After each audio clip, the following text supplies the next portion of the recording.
Oi gente, eu tô aqui sem um assunto muito específico pra falar e novamente com a participação do Theo, mas eu pensei em gravar um vídeo mais pra falar sobre um pouco da viagem que eu fiz recentemente, né?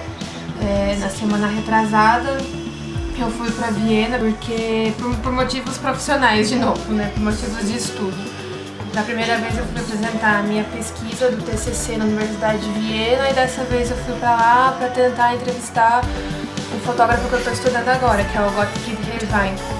Talvez vocês conheçam porque ele já fez um trabalho com o Rammstein, com o Marilyn Manson e ele trabalha com umas imagens sobre nazismo que continuaria o meu trabalho do TCC, né? Então eu tô tentando interpretar isso, ainda tô no meio do mestrado, ainda escrevendo minha dissertação.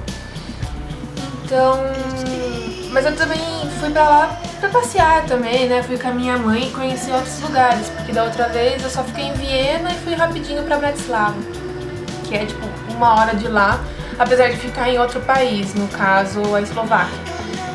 Então, e dessa vez eu comecei a observar melhor assim as pessoas, sabe? Várias coisas interessantes aconteceram e eu até poderia escrever um texto sobre isso, mas eu achei que seria mais legal falar isso no vídeo do que só escrever, porque, não sei, as pessoas têm preguiça de ler, né? Tipo, eu mesma às vezes tenho preguiça, às vezes, de ler, eu falo, será que é interessante, será que vale a pena perder o tempo, né? Então, às vezes num vídeo fica um pouco mais divertido.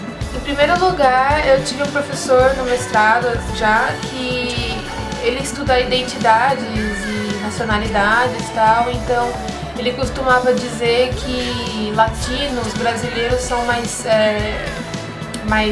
espontâneos, se divertem mais, não tem toda aquela rigidez e aquela educação católica, tal, dos europeus, não sei o que, falava todo do molejo latino, da latinidade e tal, e eu ficava ouvindo lá na aula e pensando, putz, eu não gosto muito dessa história, né? Mas eu não tenho propriedade pra falar sobre isso, porque não é um campo que eu estudo, sabe? E aí eu fiquei observando, assim, né? Desde do avião que a gente pegou, que eu fui com a minha mãe, né? Desde o avião que a gente pegou em São Paulo até pra Munique, né? Que a gente fez a conexão. Fiquei observando, assim, as pessoas e tal. E aí logo que eu cheguei no aeroporto de Munique, eu vi, assim, tipo, no portão que eu desci um sex shop, assim, gigante e tal. Gigante no sentido de dentro do aeroporto e tal. Aí eu fiquei olhando, assim, porque eu vi aqueles vibradores e eu falei, meu, o que é aquilo? Eu fiquei olhando. E até um cara que passou do meu lado, devia ser alemão, sei lá. Passou e ficou olhando, assim, pra mim. O que você tá olhando pra aquilo? Eu fiquei muito surpresa, né? E porque a gente não vê esse tipo de coisa. Imagina um sex shop no aeroporto internacional de Guarulhos, por exemplo. Então já começou daí. E porque o meu professor falava que a gente lida muito melhor com a sexualidade, não sei o que lá, que a mulher brasileira é muito mais sensual e lida melhor com isso. Mas enfim, e aí chegando também em Viena, eu me hospedei perto também de onde eu fiquei da outra vez, que é perto da maior rua comercial de lá, que chama Maria-Hilfer-Straße. Desculpa a pronúncia, eu tenho problemas com isso. Mas, e assim, logo que eu cheguei, a gente andou um pouquinho, tipo, alguns quarteirões do Westbahnhof e já viu, que é o metrô lá que a gente pegou, e já viu, tipo, uma loja de lingerie sexys e tal, e tipo, já vi lá na frente um manequim com uma cuequinha, assim, mó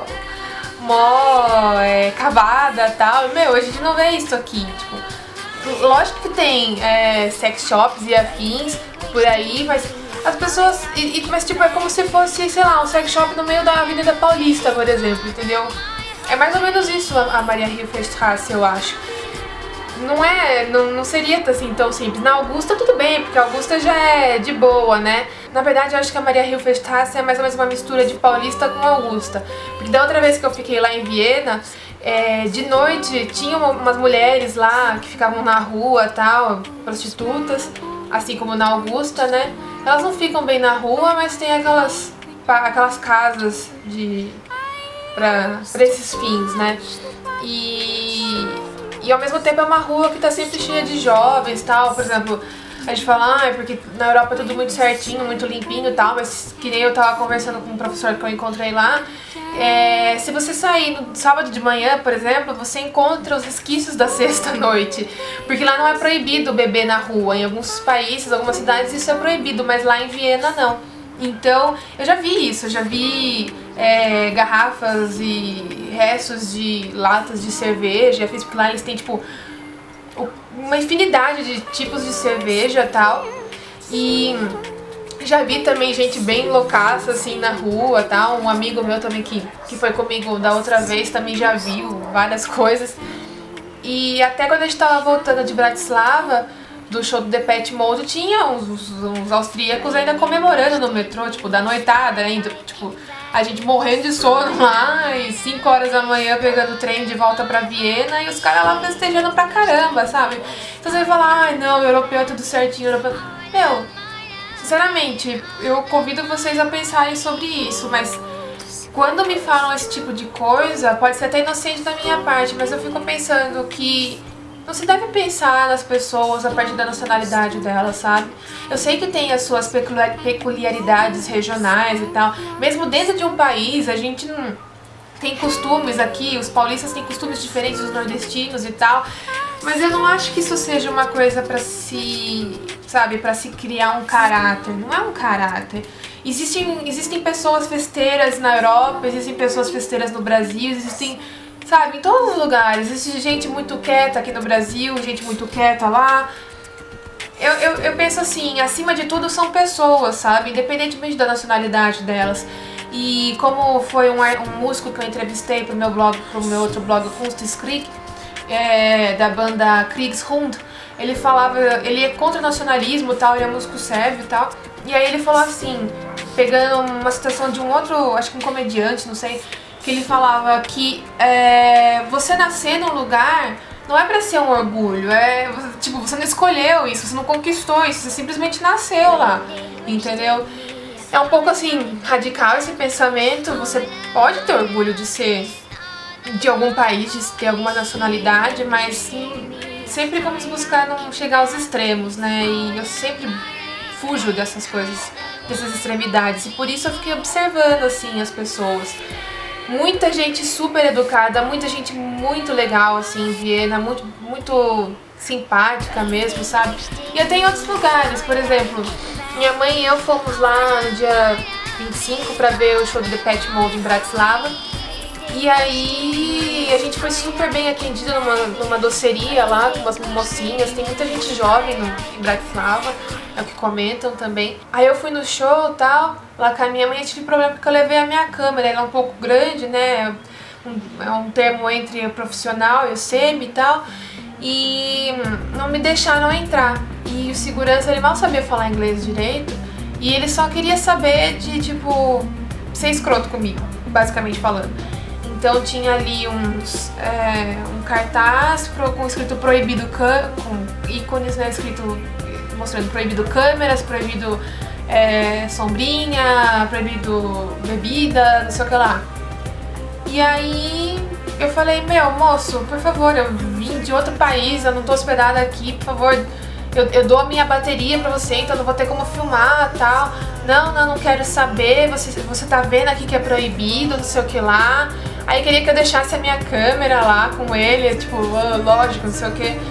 Foi super grosso, sabe?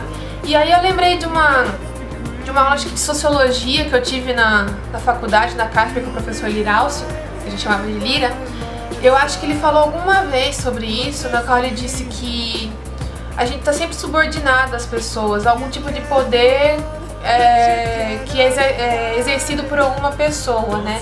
Então, o tempo todo, quanto menos você tá na pirâmide, digamos assim, de poder da sociedade, mais você toma na cabeça, porque mais tem gente superior a você e com o direito de te escrotar, assim, né? Então chega um momento que quando você ganha o poder, no caso, ele tinha o poder de me permitir entrar ou não no show, e aí você desconta tudo que você tomou. E aí, por um lado, eu fiquei muito brava com ele, mas ao mesmo tempo eu pensei nisso, sabe? E aí a minha mãe deu a ideia de eu falar com os policiais que estavam ali perto.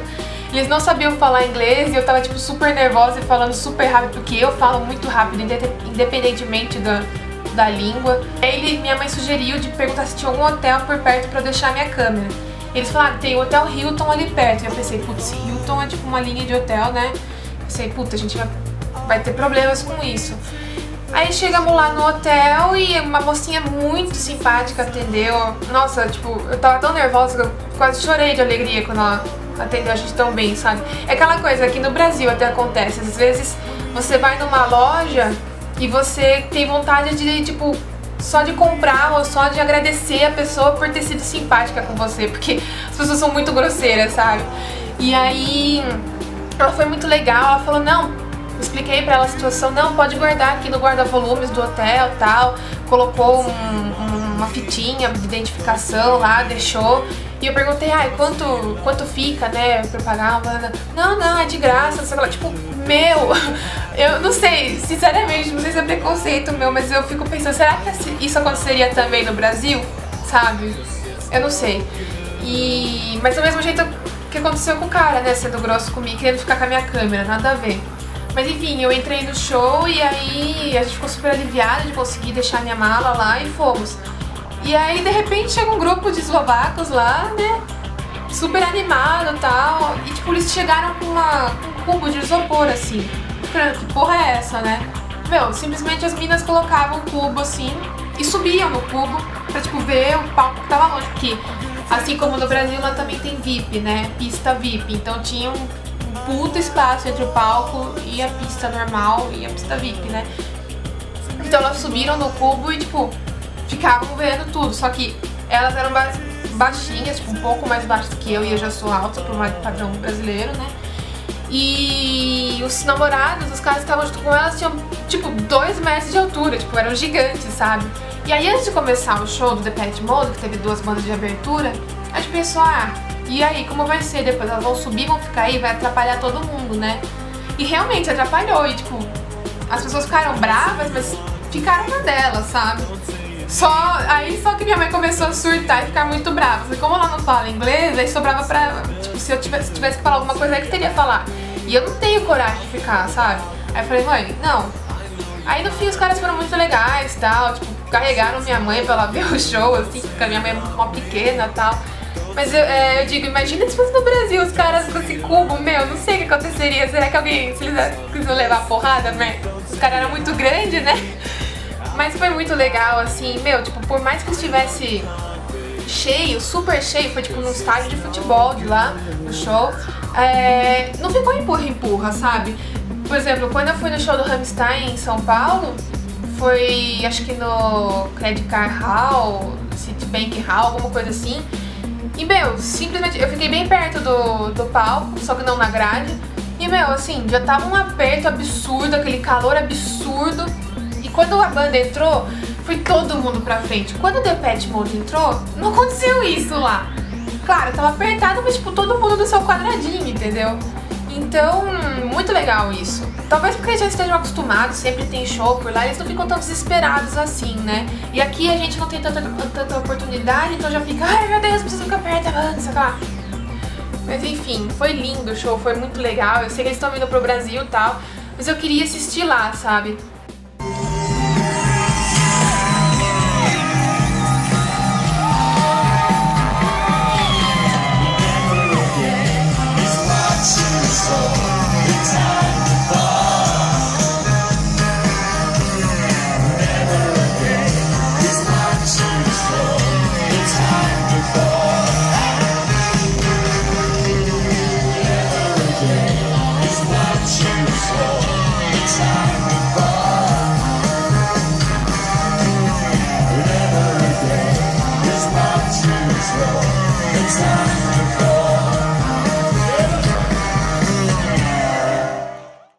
Pra ter a experiência de assistir um show grande, uma banda grande lá fora, porque nem sempre os shows que chegam aqui no Brasil dessas bandas são tão grandiosos quanto lá fora por falta de orçamento mesmo, né? Então eu não sei como vai ser o daqui. Melhor acender a luz que já tava ficando escuro, né? E outro show que eu fui também foi o show do Woodkid, que é um artista novo que tá começando agora a carreira dele, lançou o primeiro álbum chamado The Golden Age. E ele é conhecido apenas como diretor, assim, que ele trabalhou com a Lana Del Rey e com a Taylor Swift. E agora ele começou uma carreira musical. E aí eu fui assistir ele lá em Viena, que a minha amiga Thaís, que na verdade foi ela que me apresentou esse músico, me falou que ele ia tocar lá, né? Infelizmente ele tá fazendo uns shows com orquestra em outros lugares, justo em Viena, que é tipo um lugar super polo da música clássica e tal, ele não fez com orquestra. Mas o show foi incrível. E assim, eu cheguei cedo, não tinha muita gente. As pessoas estão acostumadas a, tipo, pode abrir o portão 7 horas da noite, que nem aconteceu no Budikit, mas as pessoas não chegam assim, exatamente na hora, não forma fila assim tanto, sabe? Vai chegando e vai indo. Até porque o lugar era pequeno, sei lá, era quase um Carioca Clube, que nem o Carioca Clube lá de São Paulo. E, enfim, e aí eu quase fiquei na grade, não fiquei porque marquei bobeira na fila e não vi que tinha 2 entradas, sabe? Mas fiquei muito perto. E aí teve um show de abertura com um cantor alemão chamado Thomas Asia. E achei bem legalzinho, assim, é uma mistura de music com música eletrônica, não sei. Eu achei legal, eu acho que, assim, não é bem o meu estilo musical, mas eu achei interessante. E ele tem aberto o show do Budikit em outros lugares também, pelo que eu tô vendo. E aí, quando entrou o Budikit, foi muito legal, tipo, eu achei que ele ia fazer mais projeções, assim, porque ele é muito imagético, né?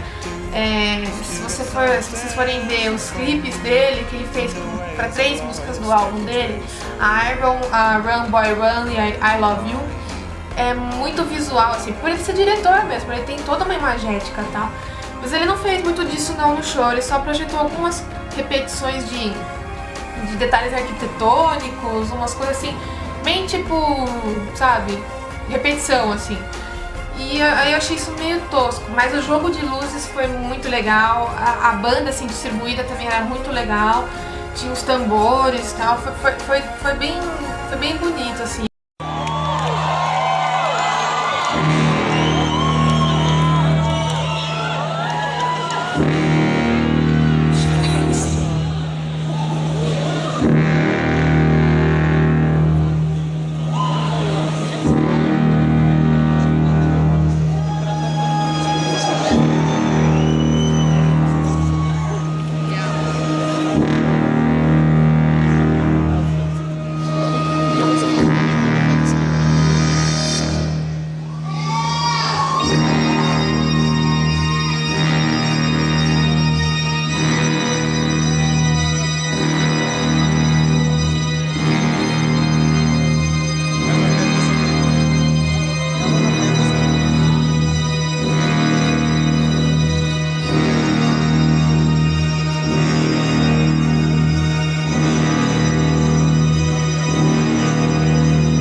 Ele até foi muito simpático, ele comentou que a primeira vez que ele foi pra Viena ele não curtiu muito a cidade, mas talvez por causa da companhia que ele teve na época, né? Então eu esperava que a gente lá oferecesse uma melhor experiência e no fim ele começou até a modificar as músicas dele pra fazer uma homenagem a Viena, sei lá, acho que ele tava cantando a The Shore e aí uma parte ele modificou falando do lugar que ele tava cantando, da música, mudou pra Viena e tal, enfim, fez uma homenagem. E aí no final do show, eu não sei se eles fazem isso, mas eles tocaram a Run Boy Run, que acho que foi a penúltima música. E aí de repente eles desceram do palco, porque tinha uma separação entre o palco e o vãozinho assim, né, as caixas e tal. E aí simplesmente ele pulou na caixa, o Woodkid pulou na caixa assim e veio pra perto. E aí também o tecladista veio e tipo, ele veio pra cima de mim, pôs a mão assim, porque eles pediam o tempo todo pra gente levantar a mão, ficar batendo palma e tal. E aí eu já tava tipo, sabe aquele transe que você entra em show assim, você fica, ah meu Deus, meu Deus, meu Deus, sabe? Aí eu dei a mão e comecei a pular, pular, pular. No fim, tipo, de repente, ele simplesmente fala, vamos, vamos. Não vamos em português, né? Mas, come. E eu, como assim, né? Aí ele veio, tentou me puxar pela frente e eu, tipo, muito lesa, muito fraca, muito desajeitada, não conseguia pular a grade de contenção. Mesmo com os meninos na minha frente pondo a mão, assim, pra subir, né? Pra eu pisar e subir, não dava. Daí eu falei, ai meu Deus, eu não vou conseguir subir nessa porra. Eu não vou conseguir ir. O que eu falo? Não, desculpa, mas não consigo. Não, foda-se. Aí eu virei de costas e dei impulso e pulei. Aí caí, a segurança me segurou, ele me segurou. Nossa, foi horrível, meu. Foi horrível. Se eu fosse gorda, não ia ter dado maior merda lá. Aí eu subi, fiquei do lado do Woodkid pulando pra caralho. Eu nem sabia o que tava acontecendo. Nossa, foi muito foda.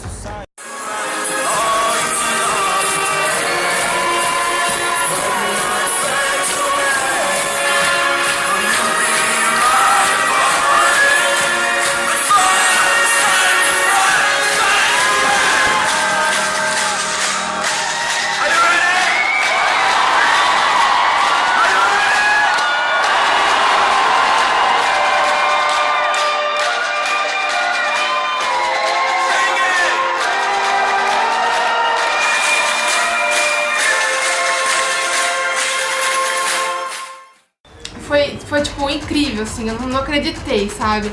Eu pulava e tipo, ele cantando, meu, muito foda. Aí acabou a música, mandaram a gente sair. Ele veio, abraçou a gente e tal, agradeceu, não sei o que lá. Aí cada um foi bater palma, foi cumprimentar cada músico de suporte e tal, né? Eu fui agradecer também por ter me escolhido, não sei o que. E aí a gente foi pro backstage. Na verdade, pra trás do palco, né? E aí eu tava conversando com um carinha lá e tal, e que inclusive chamava Xerife, eu achei muito engraçado, tipo, Sheriff, sabe? Xerife. Ele mesmo zoou com o nome dele. E aí um segurança veio e começou com umas fitinhas, ele ficou assim com uma fitinha vermelha, como se fosse, sei lá, um VIP, né? Daí eu achei que ele tava perguntando de quem que é, e eu falei, não é minha. E aí uma menininha desgraçada na minha frente pegou, eu achei, é dela. Mas não, aquela porra era pra entrar no backstage pra falar com a banda. Meu, que raiva de ser surda, que raiva. Porque eu podia, sei lá, ter pego autógrafo, conversado, que eu comprei até esse livro, né, que é a edição especial do Golden Age, que é o álbum, que eu quero estudar e quero fazer um artigo sobre isso, porque na verdade o livro conta uma história, né, ele tem uma historinha, parece que é meio que uma autobiografia dele, mas é mais ficção, com realidade e tal. Tem umas ilustrações mó bonitas, olha, não sei se tá focando bem a câmera. E a escrita é muito bonita em inglês, tal, apesar do cantor ser francês. E a história é basicamente superação, você sair da infância e crescer, você se desapegar daquela infância, aquela nostalgia. Enfim, é muito bonito, olha, todo dourado aqui, preto, e aí vem também, claro, o CD no final. Eu inclusive nem vi o CD ainda, mas ele é trabalhado com essa chavinha aqui que o Woodkid tem tatuado nos braços, e eu não sei dizer ao certo o simbolismo. Mas eu achei muito legal essa temática, eu gosto muito, e faz lembrar o mito de Perséfone e tal, que é um mito que eu tenho estudado um pouquinho para fazer um trabalho com uma banda de beat house chamada Mikala, ou Mikala, não sei, como eu disse, eu tenho problema de pronúncia. E aí a gente tá fazendo um trabalho juntos, que é mais ou menos um trabalho de... Eles fazem a música e aí eles remixam com mais spoken word, que é basicamente recitar. recitar alguma coisa. E aí eu fico com essa parte de escrever a letra e recitar. Então vamos ver no que vai dar esse projeto, né? Por enquanto ainda estamos trabalhando nisso e vamos ver no que dá, mas eu falei que era segredo no outro vídeo, mas agora já falei, foda-se. E por falar em Witch House também, eu queria convidar vocês que no dia 22 eu vou tocar em São Paulo na festa Muscles Cover, que é uma festa alternativa tal, que eles tocam esses tipos de eletrônica mais alternativos, e lá eu vou tocar Witch House, industrial e outros gêneros da eletrônica. Então eu vou deixar o link aqui embaixo para vocês verem e participarem do evento também. E gostaria que vocês fossem lá pra me prestigiar, tá? Eu tô morrendo de nervoso pra saber o que eu vou tocar, tá? Eu tô me organizando já. Mas vai ser muito legal. E uma outra novidade também é que eu gravei eu fiz fotos pra uma matéria no IG e com outras blogueiras, tal, umas 3 blogueiras do blog Trash Vogue, do blog The Red Lil Shoes e do Nuas e Cruas. E foi super legal, eu gostei muito de fazer as fotos, na verdade foi também super legal conversar um pouco sobre Fizz Creek. E eu fiquei pensando assim, né, comparando o meu blog com o delas, que tipo, super profissional assim, elas têm tipo mais de 5.000 seguidores no Facebook e tal, e eu agora consegui 1.000 e já fiquei, meu Deus, sabe? Eu fiquei pensando assim, no que eu faço com o Fizz, até porque a Natália, a jornalista que entrevistou a gente, me perguntou, né, como que foi, assim, pra criar o blog e tal. E assim, uma das blogueiras lá, ela é estilista e tal, a outra estuda moda, elas estão bem dentro disso, a outra é maquiadora e cabeleireira profissional e tal. A Liz do Lil Red Shoes me viu fazer maquiagem no banheiro, tipo, meu, eu sou muito escroto, tipo, eu faço reboco mesmo, sabe? Eu já tava com um pouco de maquiagem antes e, meu, foda-se, sabe?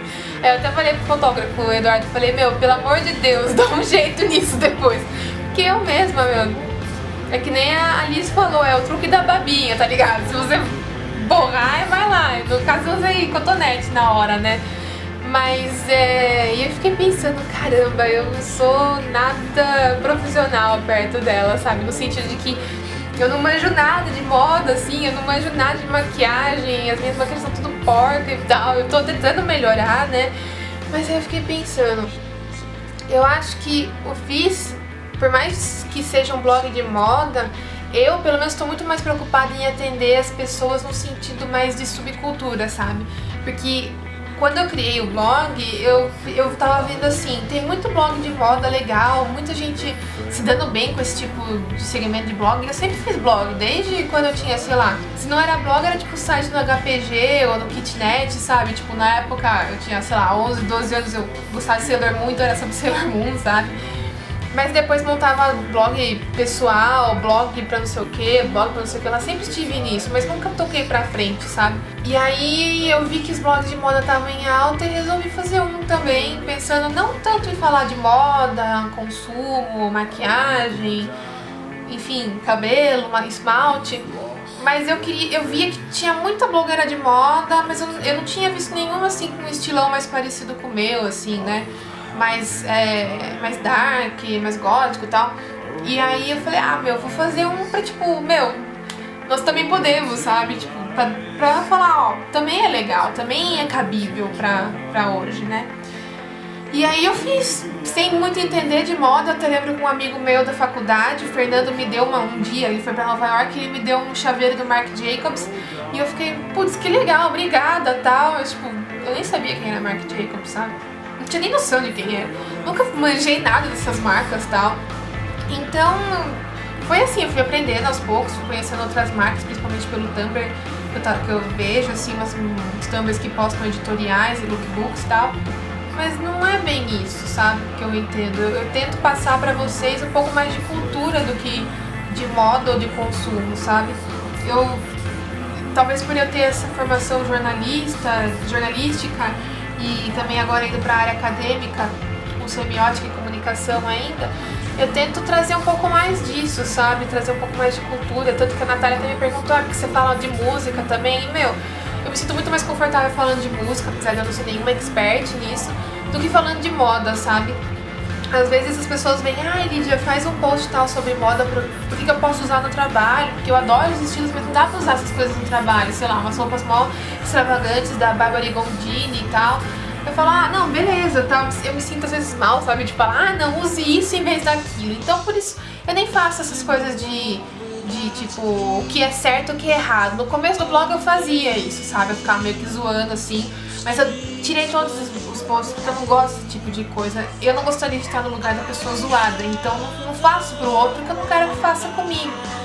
Então é isso, eu faço esses vlogs também e eu comecei contando um pouco da minha experiência de viagem e tal.